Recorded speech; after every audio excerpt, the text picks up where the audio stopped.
Good morning po sa bawat isa. Come on, let's pray. Yes, Heavenly Father, Lord, patuloy po namin kayong pinupuri, sinasamba.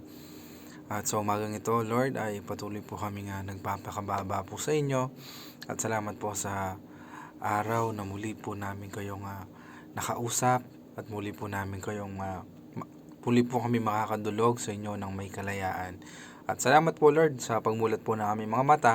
Kayo po ang una po namin nakausap, kayo po ang una po namin naranasan, Panginoon. Maraming salamat po dahil merong isang ama na nakikinig sa lahat po ng aming panalangin. Good morning, Lord. Good morning, Jesus. Good morning, Holy Spirit. Kayo nga po ang patuloy na manguna sa aming mga buhay, sa aming panalangin na ito, Lord. We believe na anuman po ang aming nababanggit, we believe na ito po ay dinig nyo, Panginoon. Maraming salamat po sa oras na ito na muli po namin kayong nakausap at may sisiwalat po namin, alaman po namin mga puso. At salamat po sa pagiging ama sa amin na alam po namin na may isang Diyos na kagaya nyo na nakikinig at tumutugon po sa lahat po ng aming mga panalangin. And right now, Lord, salamat po sa pag-ibig na patuloy nyo pong pinaparanas bawat sa po sa amin. Thank you for the love, Lord, na kayo nga lang po nakapagparamdam at di po namin nakita sa iba kundi sa inyo nga lang po, Panginoon. At salamat po sa patuloy na pagbibigay po sa amin ng kalayaan, ng pagbibigay po sa amin ng kagalakan sa aming mga puso at maging kapayapaan po sa aming kaisipan. Thank you, Lord. Thank you, Father, and also, Lord, for the comfort na patuloy nyo pong pinaparanas po sa amin at binibigay. Bagamat marami po kami pinagdadaanan sa buhay po namin, but thank you, Lord, dahil nandyan po yung comfort nyo, yung confidence na patuloy nyo pong binibigay po sa amin. And thank you for that, Lord. At alam po namin na bagamat hindi po sapat ang aming pasalamat, ang salitang salamat, for us na mapakita po namin yung aming gratitude. But thank you, Lord, for your grace. Thank you for your mercy na malaya po kami nakakatawag po sa inyo ng Ama namin, Panginoon. Maraming salamat po. Maraming salamat po, Ama, sa umagang ito na muli po, Panginoon, ay may papanalangin po namin ang aming mga desire sa aming puso. Kayo po nakakalam ng mga yon, Panginoon, at niwala po kami sa lahat po na pinapanalangin po namin ay nandoon po yung katugunan, bagamat hindi man po marahil ngayon ng yung pagsagot. Bigyan niyo po kami ng puso na nagtitiwala po sa inyo. Bigyan niyo po kami ng puso na kaya magantay sa mga planuhin niyo po at sa mga pangako niyo po sa aming mga buhay. And thank you, Father. Thank you for everything. Thank you for the answered prayers. And thank you, Lord, for the answer sa mga prayers po namin na hindi pa po na-answer. At naniwala po kami, nandun na nga po lahat ang yung pagsagot, basta kami po ay magtiwala po sa inyo at yung sarili nyo po ang sarili yung kagustuhan ng masunod at hindi po yung amin. At kayo po ang patuloy na kumilos sa aming buhay, sa iyong kaparaanan, sa iyong oras at sa iyong oras, Panginoon. Maraming salamat po. Kayo po ang patuloy na manguna sa aming buhay, maging po sa aming simbahan, ang CRC Santa Ana. We continue to pray for it, Lord, sa aming simbahan, mula po sa aming tagapanguna, mula po kay Pastora Harina, Tatay Billy. Kayo po ang patuloy na magpala sa kanila, magpalakas ng kanilang pisikal na katawan, nakagaya po ng isang kabataan, maging po ang kanilang spiritual na buhay. Kayo po ang mag-supply ng apoy, hindi po sila manghinawa sa pag-serve po sa inyo, Panginoon. At naman po ang nararanasan nilang pagpapala sa kanilang buhay. We believe, Lord, ay dadaloy po yon sa bawat miyembro ng aming bahay panambahan. At maraming salamat po sa kanilang buhay. Mahabang buhay po ang inyong pagkaloob po sa kanila at patuloy na ingatan saan man po sila magpunta, saan man po sila dalhin ang kanilang mga paa, at naman po kanilang mapuntahan, maapakan po ng kanilang paa, mahawakan ng kanilang kamay. Ito po yung maging pagpapala po sa iba, at sino man po ang kanilang makatagpo, Panginoon, ay maging pagpapala din po sila sa kanila. Maraming salamat po sa aming mga pastor na nangunguna po sa aming simbahan, maging sa mga primary leaders, sa mga 144, kayo po manguna sa bawat sa po sa amin. At salamat po sa bawat membro ng simbahan po namin, mula po sa mga kabataan, sa mga nagtatrabaho, maging sa mga nanay, sa mga tatay, Panginoon, sa mga elders po ng simbahan po namin, mga batang maliliit, Lord, sa mga kids, kayo po manguna at sinasalihan po namin ng banal na dugo. Ang simbahang ito, ang CRC Santa Ana, ang simbahang ito ay para po sa inyo. At kayo po nagtayo nito, Panginoon. At maraming salamat po. At appreciate po namin ang bawat isa. Even our church building, Lord.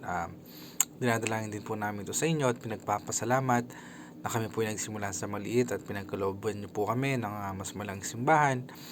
At maraming salamat po, Panginoon, dahil yung pinagpipray lang po namin dati ay nararanasan na po namin ngayon. And we believe, Lord, that you can provide na mas malaking simbahan po para po sa amin.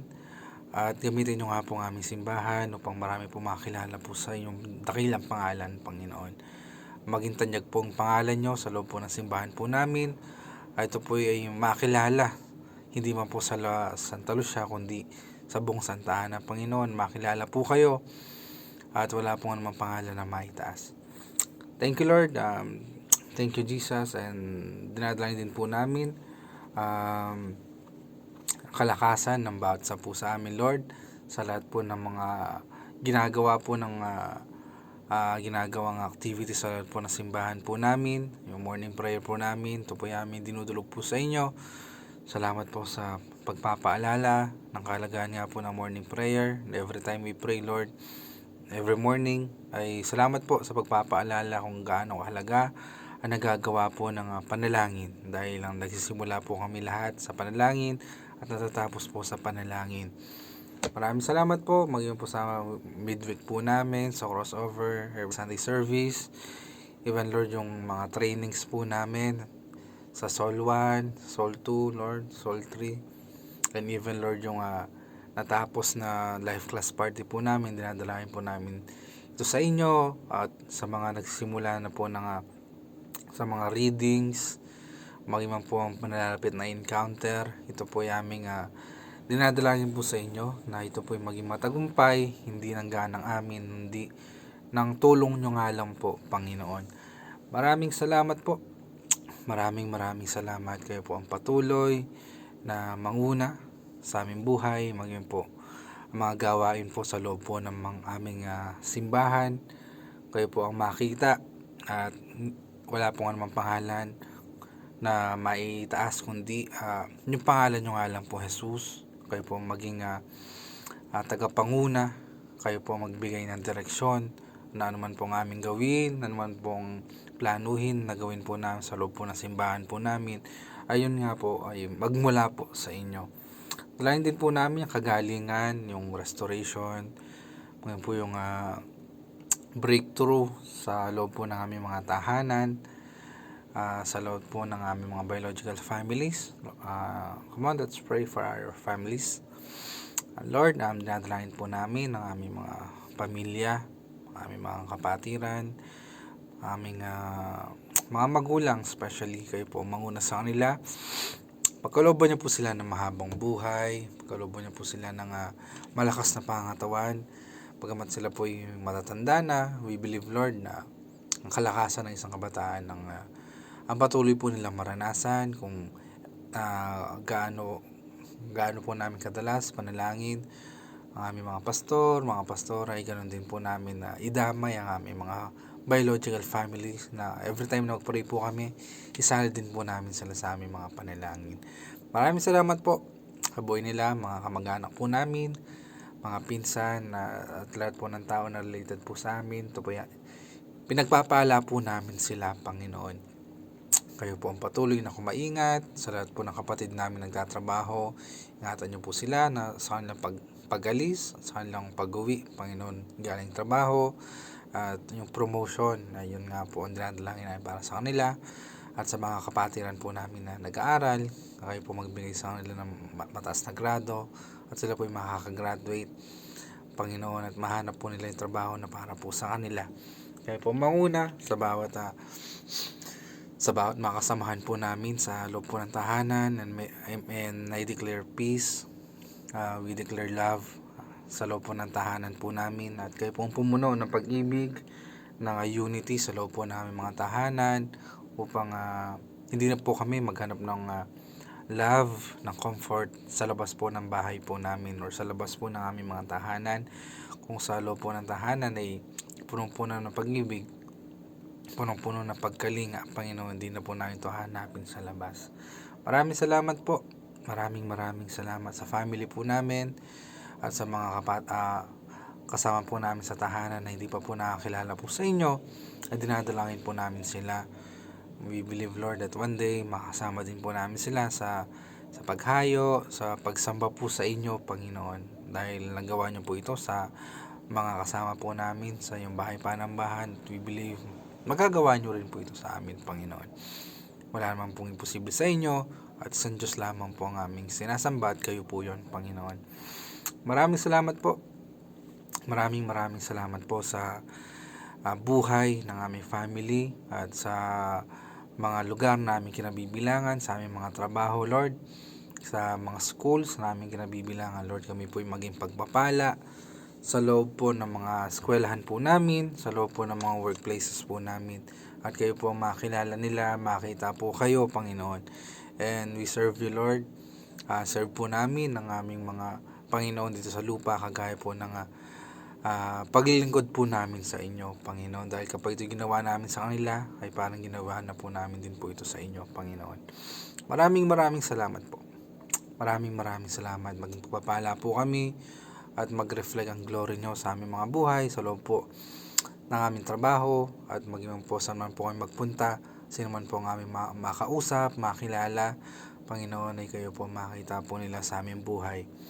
Maraming salamat po. At dinadalangin din po namin about CRC churches, mula po sa main, sa lahat po ng branch po ng CRC, na Pastor Rodel, Lord, kina Nanay Beng, sa Florida, sa Pandan, Santa Maria, sa Mariveles, Lord, dinadalangin po namin, sa Pandakaki, sa Zambales, sa mga hindi po namin na naisali. Patuloy po namin dinadalangin ang bawat simbahan ng CRC, Lord. Kayo po ang mapagpala, kayo po ang manguna, at wala pong pangalan na maitaas, kundi pangalan nyo ang alam po, Panginoon. Maging po ang pangalan ng aming simbahan ay hindi po natin tinataas, kundi ang pangalan nyo nga lang po, Panginoon. Gamitin nyo nga po mightily ang simbahang ito para marami nga pong tao, marami pong kaluluwa makilala po sa inyo, Panginoon. Maraming salamat po, Lord. Thank you, Lord. Thank you, Lord. Thank you, Lord. Thank you, Lord. Maraming salamat po. Dinadalangin po namin ng bawat isa, maging man po yung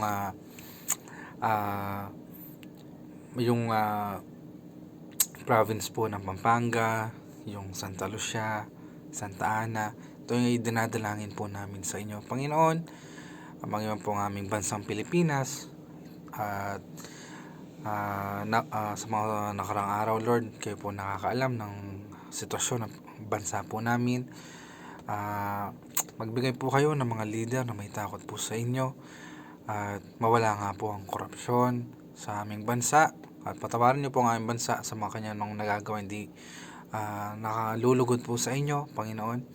Patawad po, patawad. At gamitin niyo po mga simbahan sa lahat po ng mga churches, Christian churches, mga malalaking simbahan, mga maliliit, Lord, upang marami po makilala po sa inyo.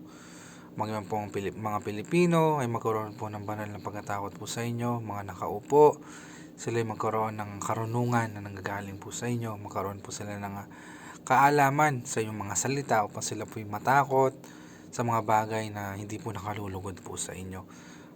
Binibless po namin ang Presidente, Vice President, sa mga senators, mga congressman, maging po sa mga hanggang sa pinakamababang antas ng panunungkulan sa aming bansa, ay patuloy po silang gabayan, magkaroon po sila ng karunungan na galing po sa inyo, na magkaroon ng kahusayan na mapamunuan, Panginoon, ang aming bansa. Maraming salamat po, Panginoon. Maraming salamat. Maging po yung word po namin para sa uh, month na ito na kami po ay mapunta sa aming next level. At we believe sa mga nalalabing araw, ito po ay aming mararanasan, Panginoon. At mararanasan pa sa mga susunod na mga buwan. Hindi nga lang po ngayon, Panginoon. Alam po namin na tinawag niyo po kami sa mas mataas na antas ng paglilingkod po sa inyo. Maraming salamat po, Lord. Dalangin din po namin ang mga persecuted na mga Christian missionary in the Philippines and around the globe. And pray for peace in Indonesia. At dalangin din po namin, Lord, yung nakaraang live class party po namin at encounter. We believe, Lord, ito nga po ay matagumpay na, Panginoon. At gawa niyo ito ay galing po sa inyo. At alam po namin na hindi po imposible at magiging fruitful nga po ang maging susunod na encounter po namin. At kayo po ang magbigay ng direksyon sa bawat leader na magtuturo, Panginoon. Maraming salamat po. And right now, salita na aming mapapag-usapan, kaya po manguna, kayo po ang magbigay po sa amin ng karunungan, na naman po ang aming mapakinggan. Ayun po ang aming may apply sa aming pang-araw-araw na buhay. Thank you, Lord. Thank you, Jesus. Kayo po mapurihan sa aming buhay. We give you all the praise, all the honor, all the thanksgiving. In Jesus' mighty name we pray. Amen and amen. Ayan po. Good morning po sa bawat isa. Ayan, darako na po tayo sa ating word. Good morning po. Pwede po nating i-mention yung mga kasama po natin sa tribe, mga disciple po natin, para makapaginig din po sila ng ating sharing po natin for today. So today po ay Friday, September 26, no. So ayan po, nang share ko po sa inyo ay makita po siya sa wait lang, tingnan ko po muna. Makita po siya sa Ezekiel. So basically, ito po ay nabasa na po natin sa ating reading. So sa Daniel po tayo ngayon, no.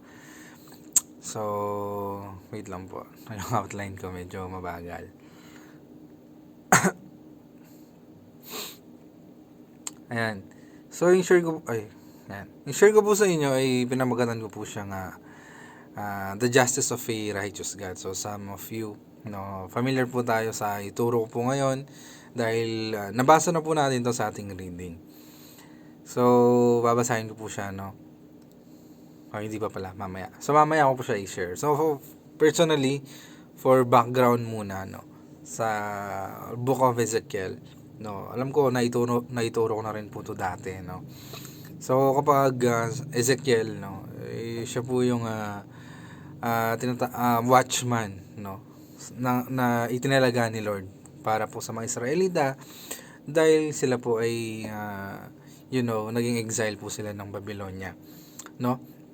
So sabi dito, Ezekiel is one of the major prophetic book in Old Testament in the Bible, and together with Isaiah and Jeremiah. So pinoportray po dito na sila po yung mga patapon, no, exile sa Babylonia. So tinawag po siya bilang watchman, no, tagapagpaalala, no, tagamasid, no, ni Lord para paalalahanan din po yung mga tao sa mga Israelita that time, no. So mababasa po natin sa chapter 3 ni Ezekiel yung pagpapaalala ni Ezekiel sa mga tao o ni Lord sa pamamagitan po ni Ezekiel.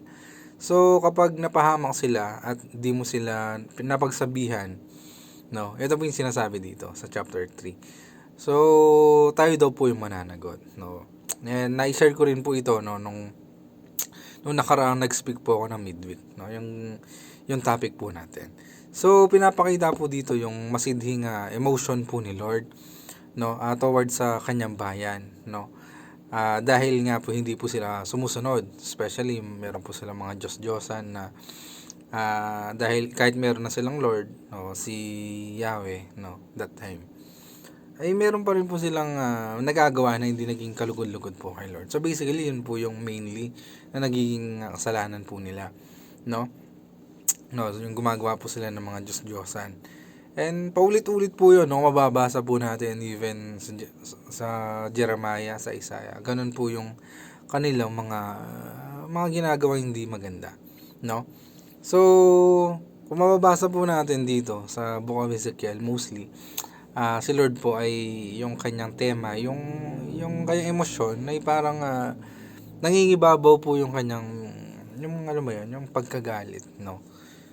And nandun din yung kanyang pagpapatawan. Lagi naman ganun no? Napansin nyo ba? Kahit sa Hosea, kung nabasa yung Hosea, no? Galit na galit din si Lord sa unang part, pero dun sa dulo ng story, pinatawad pa rin, no, ni Lord yung mga kanyang bayan. Amen po ba? So, tinawag pa rin siyang Diyos, sa tinawag niya pa rin anak yung kanyang bayan. And ganun po palagi, no? At, syempre, father po siya, no? And mapapansin nyo po yung flow ng mga story sa Bible. Mostly ganun po siya, no? Pagsasabihin niya yung mga tao hindi susunod, no? Pero at the end of the day,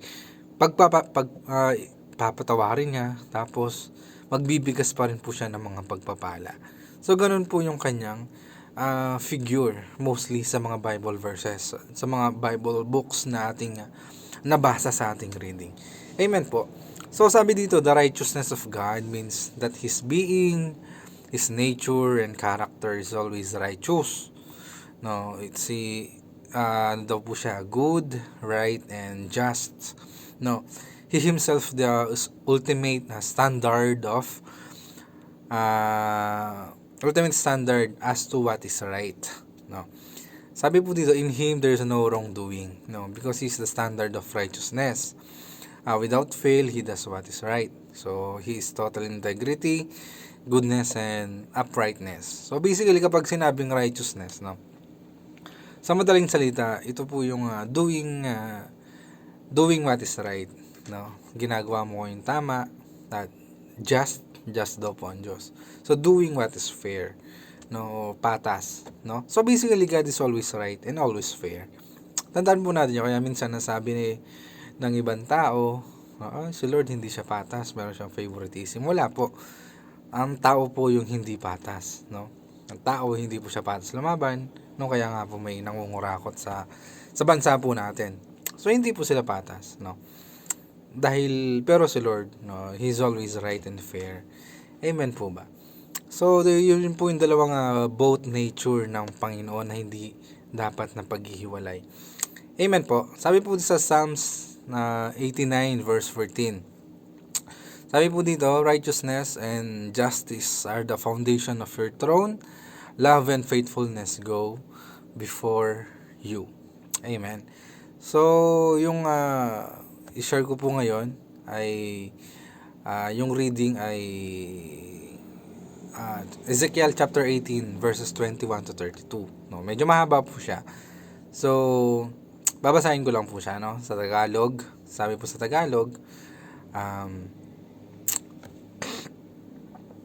kung isang taong masama ay tumalikod sa kanyang kasamaan, sumunod sa aking mga tuntunin at gumawa ng mabuti, siya ay mabubuhay. Kakalimutan na ang lahat na nagawa niyang kasalanan at mabubuhay siya dahil sa kabutihang ginawa niya sa bandang huli. Hindi ko kinasisiya ang kamatayan na masama. Sabi pa ni Yahweh, ang ibig ko nga siya ay magsisi at magbagong buhay. Ngunit kung ang isang taong matuwid ay magpakasama at gumawa ng mga kasukulam-sukulam na gawain, hindi siya mabubuhay. Mamamatay siya dahil sa kanyang pagtataksil at sa kasalanang nagawa. Mawawalan ng kabuluhan ng lahat ng kabutihang ginawa niya noong una. So, sabi sa Bible, kung ang anak ang nagkasala, no, ang anak ang mananagot at hindi ang kanyang mga magulang. So, and vice versa po yun. So, basically, meron pong dalawang party, no, dalawang tao sa verses na ito. Ang isang taong masama, no, pero nabago at sumunod kay Lord. At isang taong matuwid na nagpakasama at sumuway sa Diyos sa bandang huli, no? So, sinabi po ni Lord na hindi niya kinasisi ang mamatay ang isang mamatay ang matuwid, no? Ang mamatay ang masama. Ganun po siya kalugod po sa atin dahil nais niyang magbago po sila. Amen po. At kagaya din po natin, ayaw po ng Diyos na may mapahamak po sa atin at nais po niyan tayo'y magbago. Amen po. And sabi po sa 2 Peter chapter 3 verse 9, ang Panginoon na hindi nagpapabaya sa kanyang pangako gaya ng inaakala ng ilan. Hindi pa niya tinutupad ang pangakong iyon alang-alang sa inyo. Binigyan pa niya ng pagkakataon ng lahat upang makapagsisi at tumalikod sa kasalanan sapagkat hindi niya nais na may mapahamak. Amen po. Ayaw po ng Diyos na may mapahamak. No? So mabuti man or masama, ayaw po ng Diyos na may mapahamak. Dahil nais po niya na magsisi, no? At magbagong buhay. Sabi po sa verse na ito. Amen. So basically tayo po yung unang tao na nabanggit dun sa verse kanina, na tayo po'y dating masama, ngunit nagbago, no? At nandoon po yung kaligtasan. Amen po, no? At yung nakaraan po natin, wala na yon, no? At binigay na po natin yon sa kaaway, and ng kaaway po hindi niya po hawak yung ating future but only the Lord, no? Siya po yung humahawak ng ating hinaharap. Amen po. So yung pangalawa naman na binanggit po dito, siya po yung mayroong relasyon kay Lord. Tapos pero tumalikod po at nagpakasama, sabi po dito, no? Sa verse na binasa po natin kanina. So magiging malala po yung kanyang sasapitin, no? Sabi po dito, hindi po siya maliligtas. Amen po. So tandaan po natin yon. So yun po yung unang ang point ko po dito, no? Unang point po ng ating topic for today is God provides many chances to His people. Amen. So ang Diyos po ay hindi po siya mabilis magalit, no?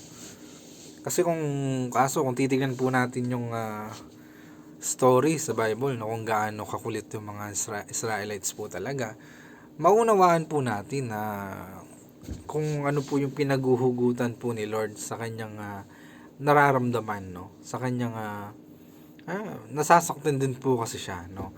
Sa mga ginagawa po ng mga Israelites that time, no? Kahit alam nilang nandyan si Lord, pero sinasantabi po siya at gumagawa po sila ng mga Diyos-Diyosan. So, no? Nalalam po natin kung gaano po katindi magalit si Lord sa Old Testament, no? Yung kinakain ng lupa, no? Yung mga ganun ba, yung matitindi, yung on the spot mamamatay, no? Buti nga dumating po si Jesus, and by grace na po tayo. Amen po. So sabi po dito, ang Diyos po, no, sa kabila man po ng ating nakaraan o nagawa sa ating buhay, ay faithful pa rin po siya. Amen po. Ayun po yung tinatawag po natin na grasya, no? By grace nga po, sabi ko kanina.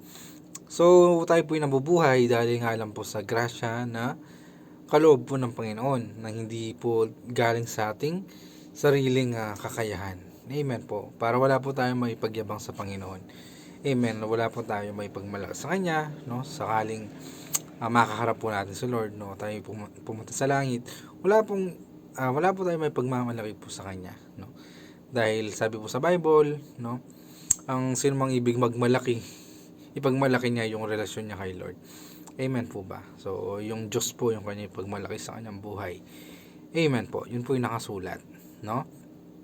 Sa number 2 naman po, God's principles are unbreakable, no? Sabi po dito sa Ezekiel 18:25-29. So, inahati-hati ko po yung verses. No, marahil ay sasabihin ninyong hindi tama itong ginagawa ko.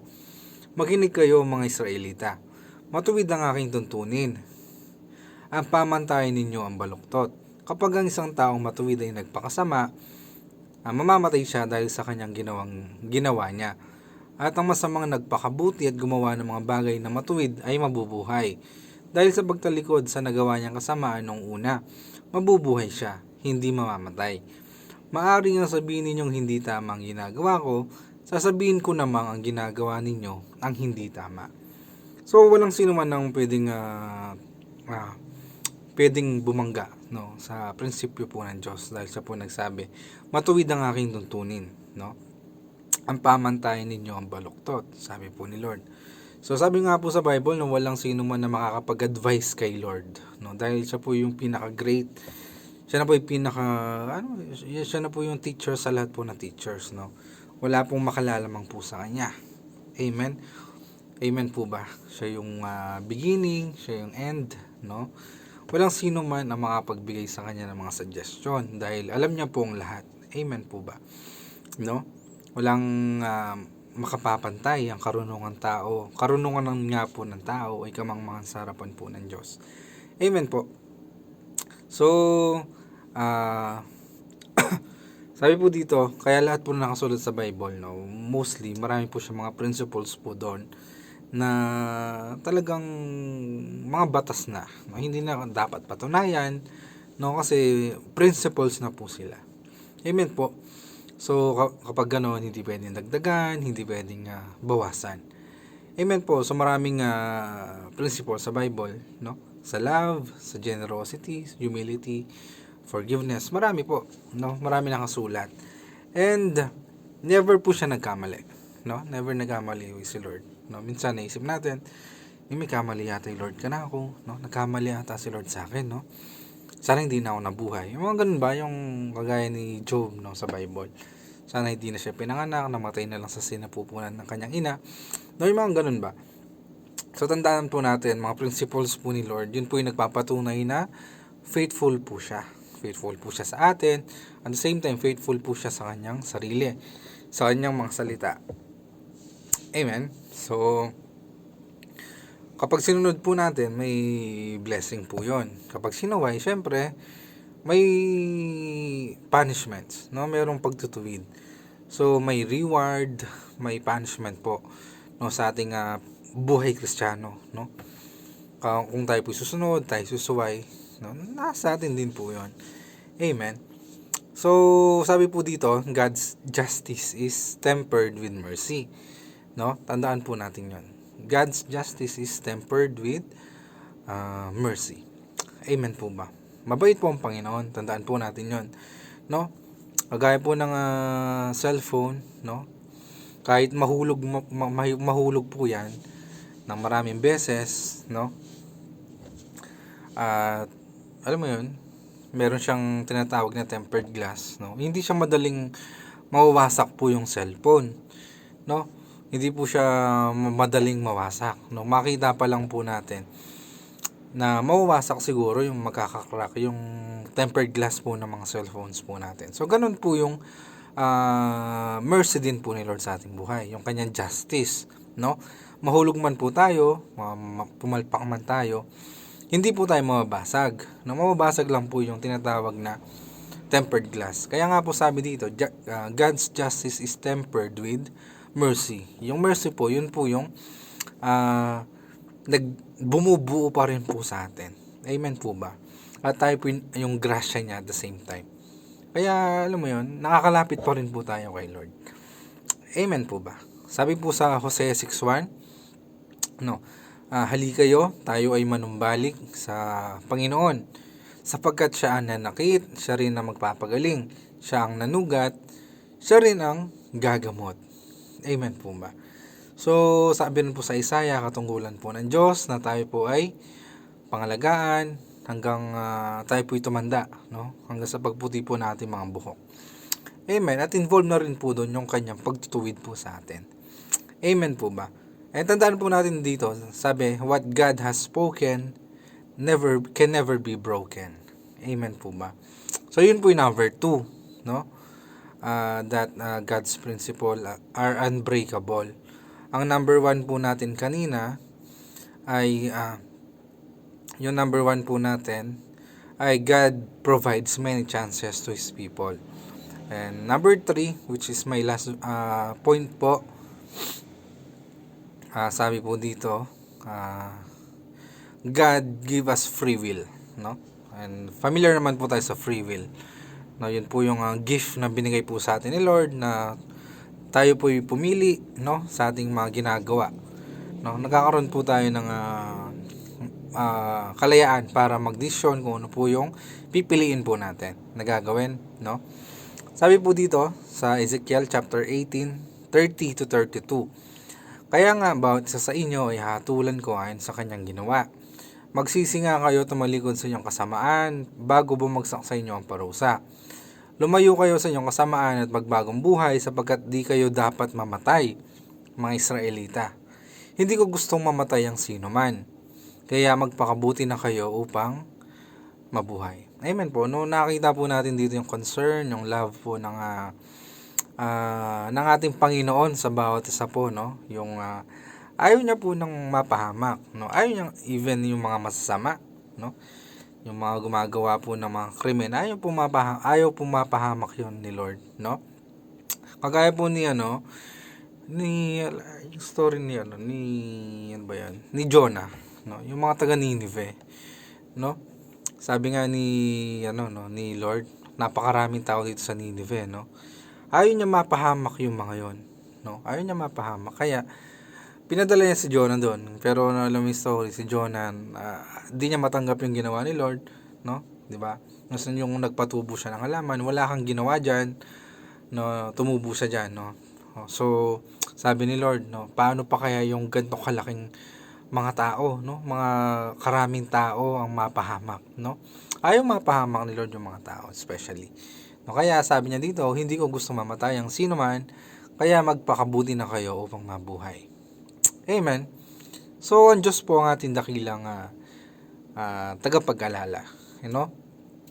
Alam niya kung tayo po ay mapapasama or hindi. No? Alam niya po yon. No? Never niya pong hinangad na mapahamak po ang tao. At the same time, binigay niya po yung free will, no, sa atin. Malaya tayo makakapili yung ating gagawin, susunod ba tayo o hindi. Yun po ay isang gift na galing po kay Lord. Hindi niya po tayo kinontrol, no? Binigyan niya po tayo ng kalayaan, ng malayang kaisipan kung ano po yung ating pipilian sa ating buhay, no? And kagaya po ng mga Israelites, no, sa story na ko-conquer po nila yung Promised Land, no, nagbigay po siya ng instruction, no, puntahan nyo yun, ganyan, tiktikan nyo, ganon. Tapos sabi, yung mga tao doon, mga higanti sila, malalaki sila. So, si Lord po, no, hindi po siya nagbibigay ng false hope. No, hindi po siya nagbibigay ng bibitinin tayo sa dulo, hindi po, no. Minsan magbibigay po siya ng bibigay niya po yung direksyon, no. Sasabihin niya may mga struggles, no, but sabi nga po, take heart, no, I have overcome the world, no. Sabi po ni Jesus. Amen. In this world, sabi niya, you have troubles, no? But take heart, I have overcome the world. Sabi po ni Jesus sa kanyang salita, no? Sabi po dito, the road you take is the life you make. Amen po ba? So, God's love is tough, but His grace is always enough. Amen po. So, yun po yung tatlong points na share ko po sa inyo. No, mabilis lang po, no? So, ulitin ko lang po sa mga kaka-join lang. Yung unang-una, God provides many chances to His people. Pangalawa, God's principles are unbreakable. Number 3,